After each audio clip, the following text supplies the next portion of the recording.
Good morning, everyone, and welcome to Wash Park UCC. I'm Nicole, your minister, and I'm delighted to be with you all this morning. Do I need to turn this off, or does it sound okay? Okay, great. We're joined today by a lot of friends who are with us via Zoom, so if we could just take a moment and wave to the camera and say good morning. Some of you may have noticed we're experimenting with having a laptop as you come into the bookstore where you can speak and say hi to the folks that are on Zoom and they can talk back. That was something that I think many of them will enjoy, and we've also encouraged the introverts both here and on Zoom to feel like it is entirely optional. So say hi if you feel like it. However you have arrived today, be it here or in spirit, it's because of who you are and where you are on life's journey. And because of all of that, you are welcome here. As Amy mentioned, this is our third Sunday in Black History Month, and we actually wrap up our winter book study of a personal journaling experience through Layla Saad's Me and White Supremacy. There's been a really great group of 6 of us from Wash Park, joined by about 15 others from around the conference and the Disciples region, really unpacking our personal biases and examining concrete ways that we can resist racism in the world today.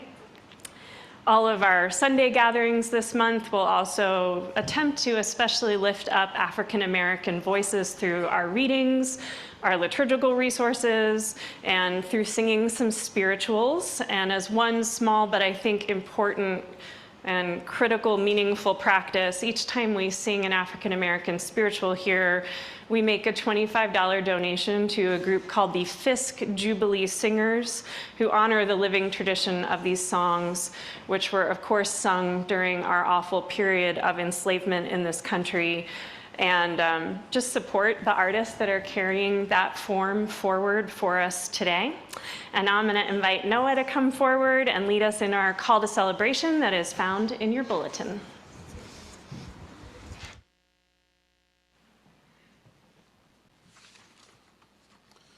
Please stand if you're able and join me in the call to celebration. We gather amidst our glimpses of light in a world that can feel shadowed. We come trusting that God's presence goes with us. We bring our whole selves, our awe and our fear, our clarity and our questions. This is a place where everything we feel and are belongs. The Christ meets us on the heights and walks with us back down. Let us worship the Savior who accompanies us on the road. And now, please join me in our opening song, Born from a Star.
Our first reading this morning is from Matthew 17, chapters 1 through 9, or verses 1 through 9.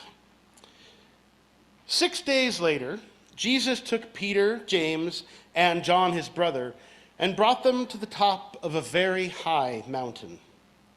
He was transformed in front of them, His face shone like the sun, and his clothes became white as light.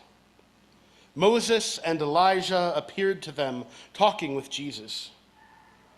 Peter reacted to all this by saying to Jesus, "Lord, it's good that we're here.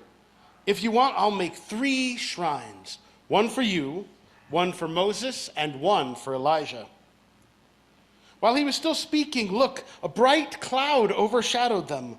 A voice from the cloud said, "This is my son, whom I dearly love. I am very pleased with him. Listen to him." Hearing this, the disciples fell on their faces, filled with awe. But Jesus came and touched them. "Get up," he said. "Don't be afraid." When they looked up, they saw no one except Jesus. As they were coming down the mountain, Jesus commanded them, "Don't tell anyone about the vision until the human one is raised from the dead." And our second reading is an excerpt from Lucille Clifton's poem, "Won't You Celebrate With Me?" Clifton was a celebrated African-American poet, former poet laureate of Maryland, and longtime professor of literature, and I will say to side, one of the greatest 20th century poets who I do not spend enough time with. What did I see to be except myself? I made it up here on this bridge between starshine and clay. My one hand holding tight my other hand. Come celebrate with me that every day something has tried to kill me and has failed.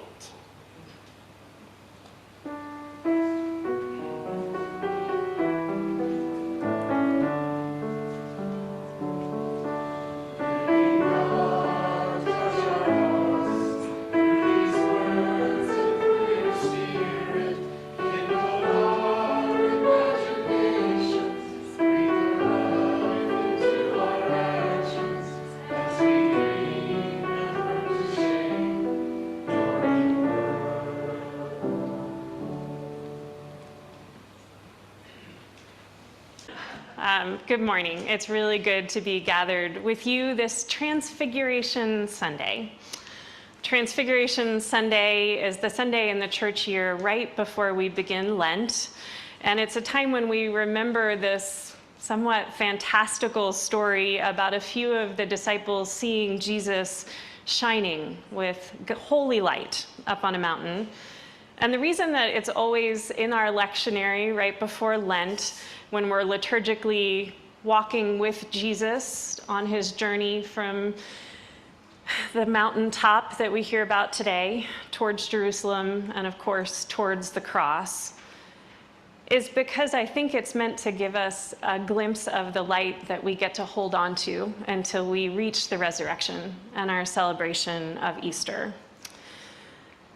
So Jesus takes a few of his closest friends up onto this mountain, and there, before they can make any sense of it, he is transformed. And light is shining out of him. And the light in this story is not meant to just be one of Scripture's many beautiful metaphors. As the story goes, or as theologians interpret it, it's the revealed life of God made visible in the body of Jesus. It's this moment of God being revealed, but it's not one that the disciples get to hold on to. Almost as soon as it begins, it slips away, and they're led back down the mountain, and they're told quite explicitly by their friend Jesus to keep their mouths shut. That screen that Peter had up a few minutes ago, "Now is time to mute yourselves," was a very apt one for this text. And we're going to place this story in conversation with one of my favorite poems and one of my favorite poets, this poem by Lucille Clifton. And in this excerpt from it, Clifton writes about what she calls this bridge that she stands on between starshine and clay. And I think she was naming this tension between the holy, sacred, special moments of our life when we grasp its meaning and the ordinary elements of the rest of it. So together, I think these readings are a lovely pair in conversation with each other because they invite us to consider what happens when we glimpse some luminous truth about the meaning of life, about the shape of God, and then we have to go back out into our regular old Monday mornings. So I think they invite us to reflect on how we live faithfully between those glimpses of the holy and the rest of our life in this world. And that's the heart of where we're going to go this morning, is learning how to carry that holiness forward without trying to contain it or put too much structure around it. So let us begin in prayer.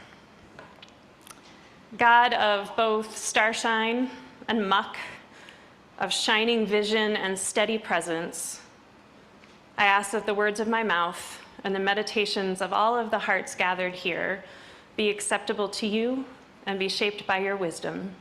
Amen. So I don't know about you, but when I hear the Transfiguration passage, as I do with many of our old familiar gospel stories, I tend to think, who do I identify with the most? And I think in this one it's Peter, 100%.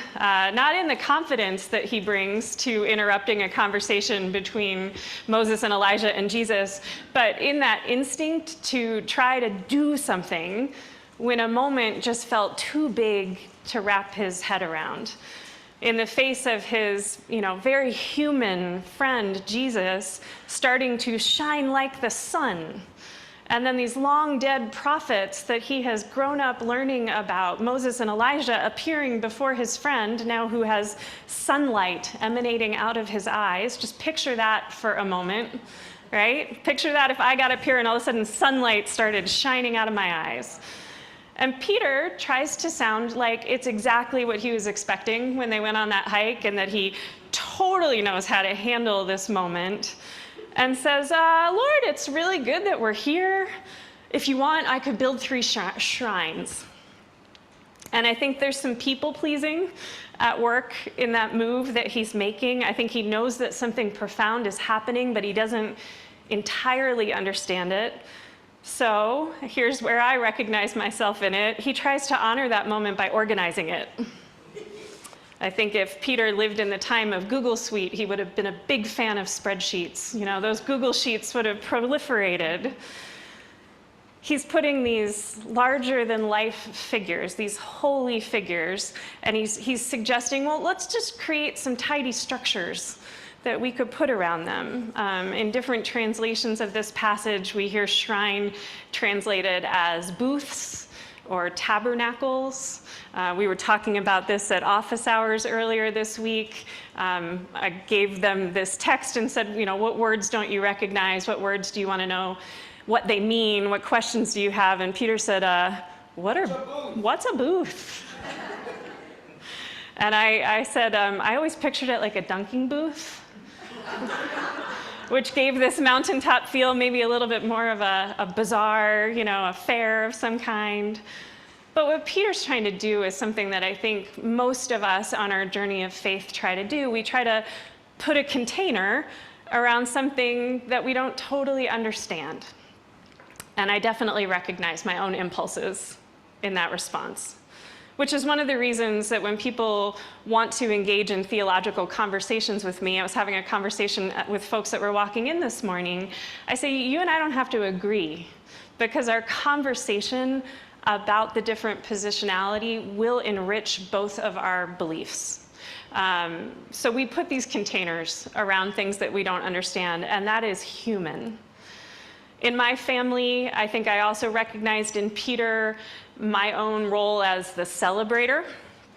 I am definitely the human being who organizes our birthday celebrations, but also our dog birthday celebrations and our adoption anniversaries and good report cards. And we have sleepy Saturday donuts every week. And once we even organized a party for the removal of one of my child's minor organs. And we have some great photos from that because we wrote it on the cake. So let's just say that when my children see the party plates come out, they roll their eyes a little bit. And I think that part of that desire to mark these moments comes from my own childhood. My family, as many of you will learn, served as the resident managers for a Ronald McDonald House in Wilmington, Delaware for many years. And for those who aren't familiar, a Ronald McDonald House is basically a free place to stay with a lot of support around it for families who have gravely ill children. And they're usually right across the street from a large pediatric hospital. And living in that house as the resident family meant that it really was all of our jobs to accompany families through the worst months of their lives, and sometimes sending them home without their child. My role in that was a sibling. I'd had a seriously ill sibling. We had lived in a Ronald McDonald House for a stretch of time, and it was the most beautiful form of community, beloved community I have ever experienced. And I've experienced some good ones, including this one. And a lot of times the siblings are in the house with all the worries of what's happening to their brother or sister, but they don't have a way to express that because they don't want to take attention away from their parents who are already worried enough as it was. And so my job, or my volunteer role, was to, be the friend that they could talk to about it. So we jumped on every reason you could possibly think of to celebrate in that house, whether it was a birthday that was celebrated away from home, or the end of chemo, or all the way to the really joyful celebrations of sending a family home. They sometimes lived with us for a year or more. So when the hard things of this world loosen their grip a little, even briefly, when something bright breaks through, like what we heard in our scripture today, there's definitely a part of me, like Peter, that the impulse is, I want to mark this. Let's take some pictures. Let's build something around this moment so that we can come back to it later when things get hard again. And so we celebrate our dog's birthday, complete with a dog-friendly cake. And so I don't think Peter is entirely wrong in his impulse to mark the moment. I think that instinct comes from love, and it comes from awe, and it comes from this desire to respond faithfully when confronted by something that was visibly holy. But the story, like life so often does not pause to let Peter build those booths.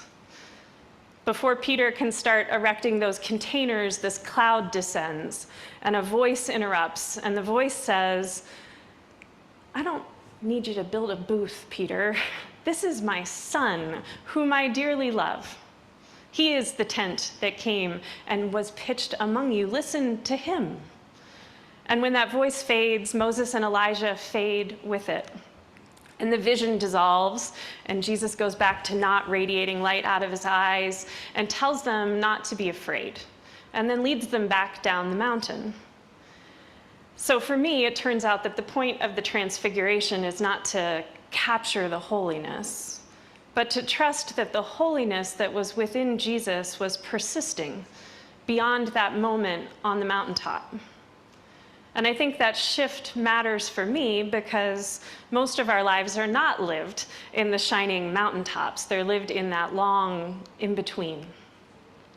They're lived when we're sitting around kitchen tables trying to figure out how to pay our bills. They're lived in bedsides, in hospital rooms, in Zoom meetings, and school drop-off lines, and dog birthday parties, in places where the light can feel dimmer and the mountain can feel steeper. The path to the mountain can feel steeper. And I think that's where this story can press us gently, but firmly to ask, what do we do when we get a moment of clarity that is given to us by God? Do we try to pin it down like a butterfly on a museum display? Or do we allow our souls to follow those holy moments through the world? And that's where Clifton's poem comes in. I think it's a lovely companion to this question of what do we do with these glimpses of God once the moment passes? How do we move from vision back into vulnerability, from miracle on the mountain to Monday morning? So I'm going to read that excerpt from Clifton's poem again because it's short and I want you to get to rest in the words a little bit. You can close your eyes if you want to just hear them. Noah did a beautiful job of reading it. I'm tempted to ask him to come back up and do it again, but I'll give it a second place go. What did I see to be except myself? I made it up here on this bridge between starshine and clay, my one hand holding tight my other hand. Come celebrate with me that every day something has tried to kill me and has failed. Clifton's speaker in this poem is standing on this bridge, this in-between place, not a place to settle. And she names it as a space between what glows, starshine, and the ground, clay, between the holy and the ordinary. And Clifton, of course, was not at all writing about the Transfiguration, but I think what she was writing about edges somewhere close to what it must have been like for the disciples to stand after the Transfiguration. I think that Clifton words can help us imagine that moment when the disciples are no longer inside that miracle, but they're not the same people that they were before it. What did I see to be except myself, she asks. And that question sings out from this poem to the disciples because they've seen who Jesus truly was. Now, Jesus had been telling them all along, but to see it was a different thing. And in light of that revelation, they begin to see themselves differently and their path ahead differently, their way. They also probably learned how quickly they got afraid, how little control they have, and maybe even just the first touch of how much they wanted to hold on to their friend, of having this embodied Jesus with them. And Clifton's bridge between starshine and clay helps us understand that descent that the disciples make at the end of the passage back down into the valley. So when Clifton says, "I made it up," she's aptly naming the work that came next for the disciples, that work of living after revelation, the work of figuring out what a glimpse of the holy means once you're back on the regular old road of life. Because I don't know about you, but I don't usually receive meaning fully formed. I learn what the meaning of my personal revelations have been by living into them. And when Clifton writes, "Come celebrate with me that every day something has tried to kill me and has failed," she's offering us great language for what it meant for both Jesus and the disciples to keep going down that mountain towards Jerusalem. The world was not safe. It wasn't for Clifton as a Black woman in America not so many years ago, just as it was not for Jesus, a brown man in the Roman Empire. Yet the God that Peter and James and John saw in Jesus was real. But that glimpse was not going to spare any of them suffering at the hands of empire. That glimpse didn't entirely cancel out their fears or their doubts. And it sure didn't stop the human violence that's coming in this story. What it did was accompany them. It went with them. And every day that the darkness of the world does not overcome the light of the holy, we get to celebrate that. And that's part of why we gather here on Sunday mornings. So what do we do with this? I'm guessing, since I'm in a Colorado crowd, that many of you here would claim having done a 14er. Can I get a show of hands for my 14ers? Yeah, you guys always make me feel really out of shape when I ask that question. I don't think the message is to chase the mountaintop experiences, even though we all do that here in Colorado quite literally. I don't want to give any gospel spoilers for those who haven't read it all the way through, but it's not a story that promises faith will mean that we don't experience fear, suffering, or struggle. Instead, I think it's a reminder that clarity comes and goes, but presence remains.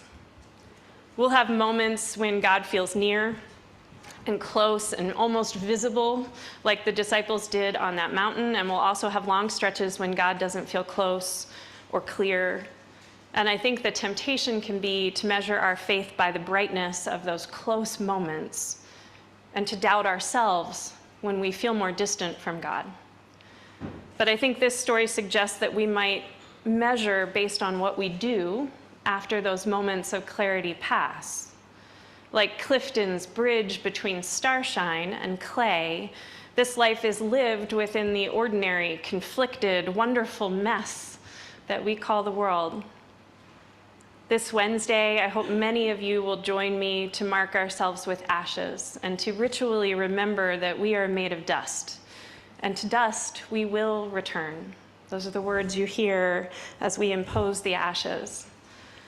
But I'd like to say that it's not just any dust that we're made out of. We are also quite literally made out of stardust. The elements that make up our bodies, the carbon in our cells, the calcium in our bones, were formed by ancient stars that burned brightly and collapsed and scattered their material long before our planet or our bodies existed.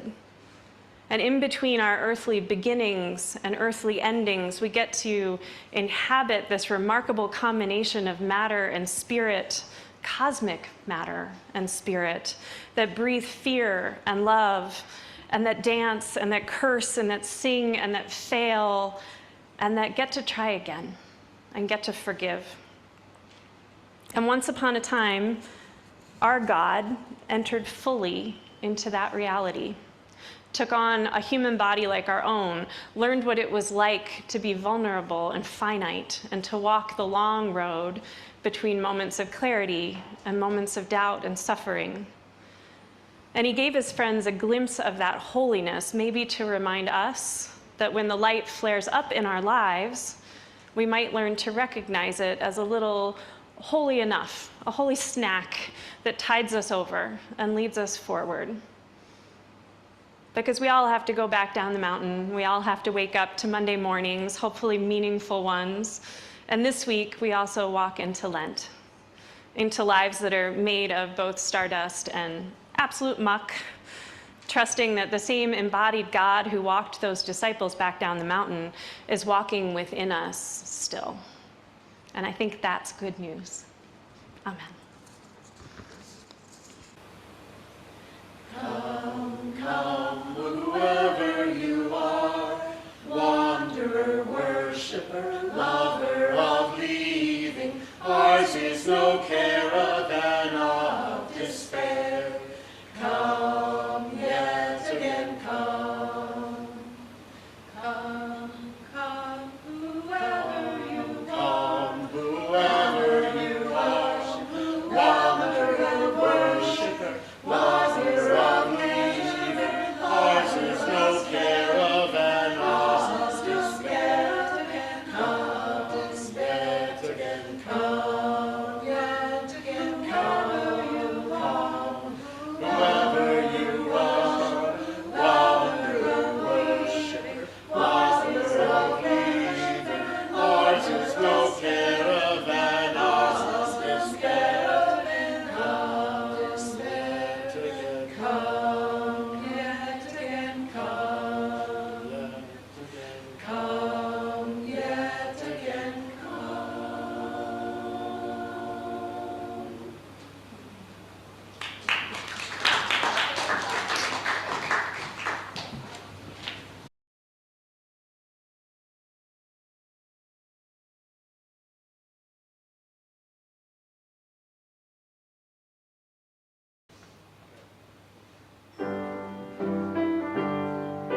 Go now into your ordinary days, carrying the light that you have glimpsed and trusting that you are not alone on the path ahead. May the Christ who shined on the mountain walk with you back down into our valleys, steadying you and illuminating your way. Amen. I invite us to send a sign of God's peace to our friends on Zoom. Give them a little peace be with you. And peace be with each of you.